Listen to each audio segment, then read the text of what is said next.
नमस्ते, आप सभी का स्वागत है मेरे चैनल में चिराग एस्ट्रोलॉजी। और हम बात करेंगे फरवरी 2026 कैसा रहेगा आप सबके लिए। और इसमें बहुत इम्पोर्टेंट चेंजेस भी हो रहे हैं। हम इम्पोर्टेंट मेन जो पॉइंट्स होंगे उसकी बात करेंगे, ध्यान रखने लायक बातें हैं। और अगर आप चैनल पर नए हैं तो लाइक कीजिए, शेयर कीजिए, लेकिन सबसे पहले सब्सक्राइब कीजिए और बेल आइकन ज़रूर दबाएं ताकि आपको तुरंत नोटिफिकेशन मिले और आपको लाभ हो। और आप सबको लाभ होगा तो मुझे खुशी मिलेगी।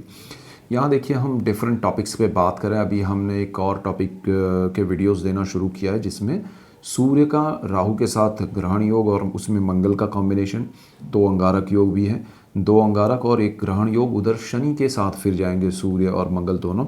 तो उसके क्या इम्पैक्ट्स आपको मिलेंगे, कौन से तारीख से कब मिलेंगे, उसकी हमने डिटेल में बात की। अगर आपने नहीं देखा है तो वो देखना शुरू कीजिए, आपको अभी से ध्यान रखना ज़रूरी है। ठीक है, तो फरवरी मंथ कैसा रहेगा मेष वालों के लिए।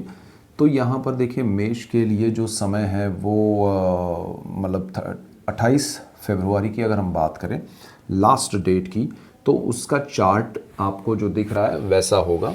यहाँ पर आपका कॉम्बिनेशन जो बन रहा है वो जुपिटर अपनी जगह पर है, वक्री स्थिति में है।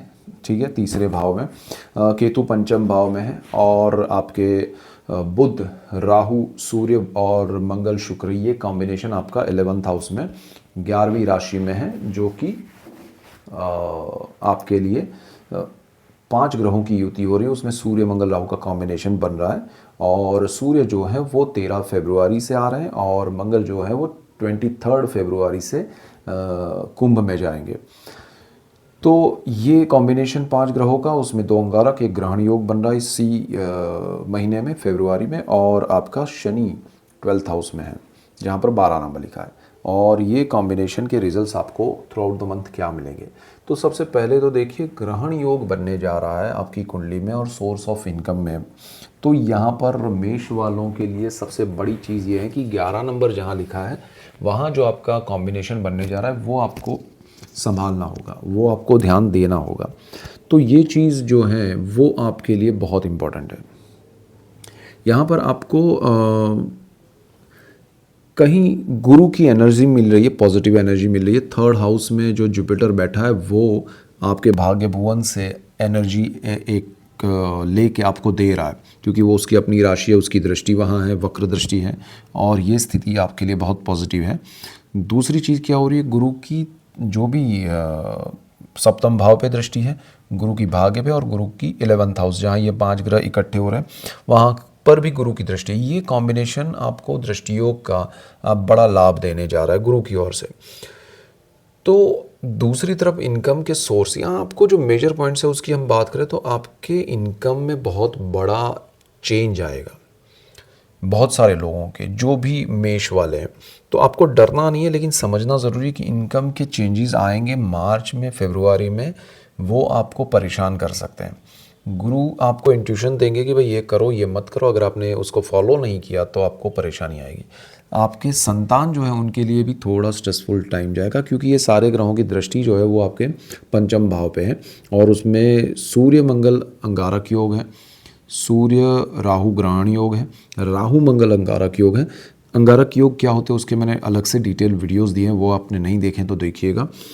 यहाँ आपको परेशानी झेलनी पड़ेगी अगर आपने थोड़ा शांत मन से समय नहीं निकाला तो। शनि जो 12th हाउस में बैठा है वो आपको यहाँ पर इंडिकेशन देता रहेगा कि भाई रुको, कुछ मत करो, क्योंकि आपका लग्न जो है, आपकी राशि जो है मेष, एरिस, उसमें शनि नीचत्व प्राप्त करता है, वो 12th हाउस में बैठा हुआ है। तो वो आपके लिए व्यय को रोकने की कोशिश करेगा, लेकिन क्योंकि मंगल आपकी कुंडली का मालिक है, आपके अग्रेशन राहु और सूर्य के साथ के कॉम्बिनेशन आपको गलत निर्णय लेने के लिए उकसाएंगे। आपके पैसे खर्च करो, आपकी जो इनकम है उसको बंद करो और कुछ और करो, ऐसी सोच ये मंथ में अगर बन रही है तो आपको ध्यान देना होगा कि भाई मुझे ये नहीं करना चाहिए। लाइफ पार्टनर से आपको बेनिफिट है, लाइफ पार्टनर की राय से आपको बेनिफिट है, आपको अपने लाइफ पार्टनर की बातें सुननी समझनी चाहिए। यहाँ आपको प्रेम, विद्या, संतान, स्टॉक मार्केट में कोई बड़े निर्णय नहीं लेने चाहिए। इससे रिलेटेड मैटर्स में भी आपको ज़्यादा कुछ इन्वॉल्व होकर नहीं कुछ करना चाहिए।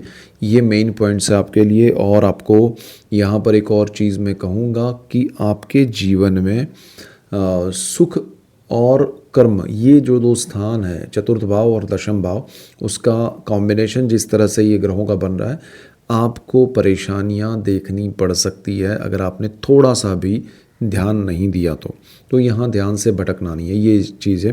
हेल्थ इश्यूज़ आपके आ सकते हैं, बड़ा ऑपरेशन का योग भी बन रहा है, बट आपको ओपिनियन लेने चाहिए, शांत मन से चीज़ों को समझ के फिर निर्णय लेने चाहिए तो ज़्यादा बेटर रहेगा। ये आपके लिए मेन पॉइंट्स थे। वृषभ लग्न और राशि के लिए अगर मेन पॉइंट्स की बात करें तो बहुत इंपॉर्टेंट है आपके लिए, क्योंकि आपके लिए देखिए सेकंड हाउस जो है वहाँ पर जुपिटर है जहाँ 3 नंबर लिखा है, और आपका जो चतुर्थ भाव है जहाँ सुख का भाव है वहाँ केतु है, जिसने ऑलरेडी अभाव क्रिएट किया है। और ये आपका जो स्थान है वो सुख और इंट्यूशन है, मदर है, ज़मीन, मकान, वाहन, माता का स्थान है, तो उसमें आपको क्या इफ़ेक्ट्स मिलेंगे। और आपका राहु जो है वो कर्म स्थान में है, जहाँ पर आपका सूर्य और मंगल भी आ रहा है बुध और शुक्र के साथ इसी मंथ में। तो ये ट्रांजिट्स आपके लिए फेब्रुआरी मंथ में बहुत ज़बरदस्त इफेक्ट करेंगे, बिकॉज आपका कर्म स्थान है।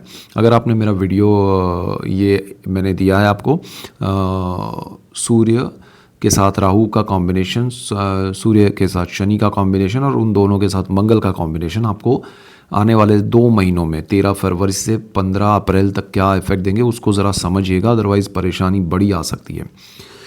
देखिए कभी कभी समय बहुत अच्छा होता है, ग्रहों की कॉम्बिनेशन अच्छे होते हैं, कभी कभी नहीं होते हैं, तो हमें उसको समझना है, एक्सेप्ट करना है, उसके अकॉर्डिंग फिर प्लान बनाना है, चलना है, उसके अकॉर्डिंग हमें कुछ चीज़ें सोचनी पड़ेगी, अदरवाइज़ फिर झटका लगेगा तो कुछ समझ में नहीं आएगा। तो ये चीज़ें एक्सेप्ट करना बेहतर होता है। यहाँ आपके कर्मस्थान में और फिर शनि आपके 11th हाउस में बैठा हुआ है, तो ये जो मंथ है पर्टिकुलरली फेब्रुआरी की सिर्फ हम बात करें तो यहाँ आपके कर्मस्थान में ज़्यादा मैटर कर रहा है, प्रॉब्लम कर रहा है कि 5 ग्रहों की युति हो रही है, उसमें सूर्य राहु और सूर्य मंगल और मंगल राहु, ये अंगारक योग, 2 ग्रहण योग, 1, तो ये कॉम्बिनेशन आपको कर्मस्थान में परेशानी करेगा। आपके पिता के लिए सही नहीं है, पिता के साथ आपके रिलेशन या बॉन्डिंग यहाँ नेगेटिव हो सकते हैं, प्रॉब्लमेटिक हो सकते हैं। साइमल्टेनियसली सामने 4th हाउस है जहाँ माता का स्थान है, वहाँ भी कुछ प्रॉब्लम्स आ सकते हैं। प्लस आपको केतु वहाँ बैठा है, आपको गलत मतलब प्रॉपर्टी आपकी अच्छी है तो वो बेच देंगे, सही प्रॉपर्टी नहीं है ऐसी आप परचेज़ कर सकते हैं, ऐसी ज़मीन ले सकते हैं, ऐसे वाहन ले सकते हैं आप, या तो फिर उनमें ज़्यादा दाम दे के आप गलत निर्णय लेके फंस सकते हैं। आपके लिए यहाँ कर्मस्थान और चतुर्थ भाव को लेके स्ट्रॉन्ग नेगेटिव हो सकता है ये समय, तो इसको आपको ध्यान रखना है। पॉजिटिव क्या है? पॉजिटिव ये है कि जुपिटर आपका 2nd हाउस में वैसे कारक भाव में है, लेकिन फिर भी वो अच्छा शुभ ग्रह है और उसकी दृष्टियाँ आपके लिए बहुत बेनिफिशियल है। कार्य क्षेत्र में आपके लिए ये महीना और आने वाला मार्च भी हम बात भी करेंगे, लेकिन मिड ऑफ मंथ से बहुत नेगेटिव है। केयरफुल रहिएगा, चाहे आप जॉब कर रहे हैं, बिजनेस कर रहे हैं या जो भी आप कार्य क्षेत्र में हैं, जहाँ भी आप कर रहे हैं उसमें आपको प्रॉब्लम आ सकती है, लेकिन जुपिटर की वजह से आपका वो समय बच सकता है। यहाँ जुपिटर जो दृष्टि कर रहा है वो आपके 6ठे भाव पे कर रहा है, अष्टम भाव पे कर रहा है, और आपके कार्य क्षेत्र में भी जो ये 5 ग्रहों की युति हो रही है वहाँ भी कर रहा है, तो वो कहीं ना कहीं बचाने की कोशिश कर रहा है। तो आपको अपने इंट्यूशंस को फॉलो करना है, अपनी जो सद्बुद्धि है उसको यूज़ करना है। जहाँ आपके विचारों में ऐसा परिवर्तन आया कि कुछ अनएक्सपीरियंस्ड फील्ड में आप जाएंगे फेब्रुआरी में, तो प्रॉब्लम आ सकती है। शनि जो है वो आपके लिए ये मंथ में अच्छा है, अभी उसका कॉम्बिनेशन सूर्य के साथ और मंगल के साथ नहीं बनने वाला ये मंथ में, तो आपको यहाँ पर शनि की पॉजिटिविटी मिलेगी। शनि आपके सोर्स ऑफ इनकम में है, अच्छी स्थिति में, गुरु स्थान का मालिक है वो अच्छी स्थिति में है, लेकिन 2nd हाउस का गुरु परिवार से प्रॉब्लम करेगा, सेविंग्स आपका खर्च करवाएगा, और वाणी आपकी बहुत ही नेगेटिव हो सकती है, उसको संभालना पड़ेगा, चाहे वो कार्यक्षेत्र हो या फैमिली हो, दोनों जगह पर, क्योंकि राहु की भी वहाँ दृष्टि है, पंचम दृष्टि 2nd हाउस पे है। तो ये कॉम्बिनेशन आपके लिए सही नहीं है, ये समय मिड ऑफ अप्रैल तक संभालना पड़ेगा आपको, अदरवाइज़ बहुत सारी चीज़ें आप सही नहीं कर पाएंगे। यहाँ आपको जॉब में प्रमोशन, इंक्रीमेंट जुपिटर की वजह से मिल सकता है, लेकिन कहाँ जाना चाहिए, करंट में रहना चाहिए जो करंट जॉब है उसमें, या फिर स्विच करना चाहिए, डिपेंड करेगा आपको उस टाइम पे क्या सिचुएशन ऑफर्स मिल रहे हैं। अदरवाइज़ आपको ज़्यादा कुछ बड़ा इसमें मेरे हिसाब से बर्डन नहीं लेना, वो सही होगा। महादेव की पूजा कीजिए और गुरु की शरण में रहिए तो ज़्यादा अच्छा रहेगा, अदरवाइज़ प्रॉब्लम आ सकते हैं। तो ये बहुत इंपॉर्टेंट पॉइंट्स थे। और बाकी आपके हेल्थ में या बच्चों के लिए उसमें कोई बड़े नेगेटिव पॉइंट्स नहीं है। मैंने जो मेन पॉइंट्स थे उसको ही संभालने के लिए आपको कहा है। और आपको पैतृक संपत्ति में लाभ होगा, उसमें कोई नेगेटिविटी नहीं है। गुरु की दृष्टि अच्छी है, गुरु का घर है। सो कॉम्बिनेशंस जो बन रहे हैं, इवन आपके फर्स्ट हाउस में मंगल की दृष्टि है, तो वो कॉम्बिनेशन में आपको थोड़ा अग्रेशन को कम करना चाहिए। अपने मेडिटेशन प्राणायाम से अपने विचारों को और गुस्से को कंट्रोल करना चाहिए, तो वो ज़्यादा आपके लिए सही होगा। वो सबसे बड़ी रेमेडी है। तो चैनल पे नए हैं तो सब्सक्राइब कीजिए, बेल आइकन ज़रूर दबाएं ताकि आप सबको लाभ हो, और आप सबको लाभ होगा तो मुझे खुशी होगी। So that's it for today. Keep watching Chirag astrology. Thank you for watching. God bless you and good bye. Thank you.